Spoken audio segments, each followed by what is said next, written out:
Hello everyone, in this video let's discuss about the poem Canonization written by John Donne. John Donne, he is a famous English poet, scholar, soldier and represented as a metaphysical poet. Let us now see from where this metaphysical poet's term was formed. This term metaphysical poets was coined by the critic Samuel Johnson. Samuel Johnson mentioned some of the English poets who used conceits in their works. He characterized some of the poets' works during the 17th century. Conceit is a literary device. It is often unconventional, logically complex, or surprising metaphor. Its comparison seems so far-fetched. For example, a broken heart is like a damaged clock. So the difference between a broken heart and a damaged clock is unconventional. But once you think about it, you can see the connection. So the poets belonging to 17th century used a lot of conceits in their poems. The central figures of the metaphysical poets are John Donne, George Herbert, Henry Vaughan, Andrew Marvell, and Richard Crashaw. So the metaphysical poet's work, it influenced till 20th century. Especially the poetical works of John Donne are noted for their metaphorical and sensual style, which includes sonnets, love poems, religious poems, epigraphs, elegies, songs, and satires. John Donne, he has immense knowledge about the English society. John Donne, in his poems, he talks about the idea of true religion. He is famous for his secular poems as well as erotic and love poems. He is particularly famous for his mastery of metaphysical conceits that we already saw. His poem Canonization is published in the year 1633. This poem is viewed as exemplifying Donne's wit and irony. This poem, it concerns about the complexities of the romantic love. The poem is addressed to the speaker's friend. In this poem, the speaker presents love to his beloved, saying that lovers will always spend their time together. In this sense, the speaker says that love is asceticism. Asceticism is a severe self-discipline and avoiding all forms of pleasure, typically for religious reasons. Here in this poem, the poet compares his love to sainthood. So that is a major conceit in the poem. This poem's title, Canonization, it refers to a dual purpose. While the speaker argues that his love will canonize him into a kind of sainthood. In the Roman Catholic belief, the dead person is considered as a saint. That is, the deceased person is declared to be a saint. In this poem, the speaker refers himself and his beloved as a saint after their death. The speaker considers his love to be holy. Let's look at the first stanza. For God's sake, hold your tongue and let me love, or chide my palsy or my gout. My 5 grey hairs or ruined fortune float, with wealth your state, your mind with arts improve.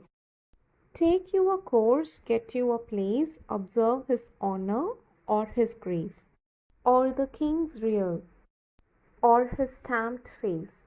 Contemplate what you will approve, so you will let me love. The speaker here addresses his beloved to be quiet and to let him love. The speaker is concerned that because of his beloved's judgment, he could not allow himself to continue with love.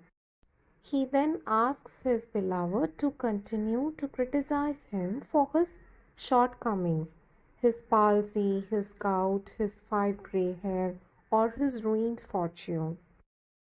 Then the speaker says, go make your fortune, or you can educate yourself in some craft, or you can take up a new career, or you can go find a role with important nobleman, or follow some lord or some high up clergyman so that you can serve the king, or the coins with his face printed on them. Then he says, you can do whatever you like. As long as you leave me alone, I will be in love. So the speaker here refers in the last lines, you can do whatever you like so that you will allow me or you will give me time for me to love. Next stanza. Alas, alas, who's injured by my love? What merchant's ship have my signs drowned? Who says my tears have overflowed his ground? When did my clouds a forward spring remove? When did the heats which my veins fill add one more to the plaguy bill? Soldiers find wars and lawyers find out still litigious men which quarrels move, though she and I do love. In this stanza, the speaker rhetorically questions, who injured by my love? So he's asking, did anybody get hurt due to my love mood? Has my love sick made any ships to sink? Have my tears flooded anybody's land? Did my cold ignored or stopped spring from coming? He again questions like, did the fever of love in my veins ever add one single death to the register of plague victims? No, not at all. Soldiers still they go to war and lawyers still find argumentative people to sue each other. So in the last line he refers, amidst all this, my lady and I love each other. Next stanza. Call us what you will. We are made such by love. Call her one, me another fly. We are tapers too, and at our own cost die. And we in us find the eagle and the doe. The phoenix riddle hath more wit. By us, we two being one, are it. So, to one neutral thing both sexes fit. We die and rise the same and prove mysterious by this love. In this stanza he says, whatever you say, my lady and myself are just alike each other. Love has made us together. You might say we are as mortal or lustful as flies, or like shrinking candles burning up by fashion. So in the previous line, he refers to the public. The speaker refers to the public. And then he says, we are strong and wise as eagles and sweet and meek as doves. We both are just like the legend, phoenix. So the speaker here refers to the bird that burns up and then is reborn from its own ashes. Then he says, just like the phoenix, we die and then we get up again. So he says, we prove to be the best lovers. So myself and my lady love, we are a magical creature. Next stanza, we can die but it, if not, live by love. And if unfit for tombs and hearse, our legend be, it will be fit for verse. And if no piece of chronicle we prove, we'll build in sonnets pretty rooms.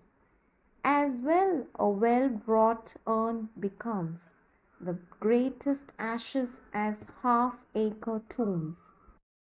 And by these hymns all shall approve us canonized for love. In this stanza the speaker says, if we both can't live for the sake of our love, then certainly we may die. And even if our own love story isn't exactly something you could carve on a tomb or a hearse, it will be just the ticket for poetry. He says, our love story will not appear in any history books, but we will make a home for ourselves in the stanzas of sonnets. Then he says, mighty tomb is the right home for the ashes of heroes. The poetry that I am writing will be a fitting monument to us. And the readers, after reading the poem that I have written, every reader will agree that we should be made as saints for our devotion to love. Next stanza. And thus invoke us, you, whom reverend love made one another's hermitage, you to whom love was peace that now is rage, who did the whole world's soul contract and drove into the glasses of your eyes, so made such mirrors and such spies that they did all to you epitomize. Countries, towns, courts beg from above a pattern of your love. In this last stanza, the poet refers themselves to be saints. So he says, when people want to pray to us, here's what they'll say. So the visitors will come there next to their tomb, and the visitors will say like this: you two are lovers. You both made yourself to be sacred like a private chapel. You two has found peace together, and now you are the cause for the passionate devotion. You two have shrunk the soul of the world itself down into the reflection mirrors of your eyes. So in this whole world with its countries, towns and courts, you two have existed differently. So the visitors will pray, it seems like this. So they will beg God to give the same pattern of love to themselves too. This is how the poem ends. Let's see the themes carried in this poem. The power and holiness of love, poetry and immortality. Hope this video helped you to learn about the poem, The Canonization. See you in the next video. Until then, take care.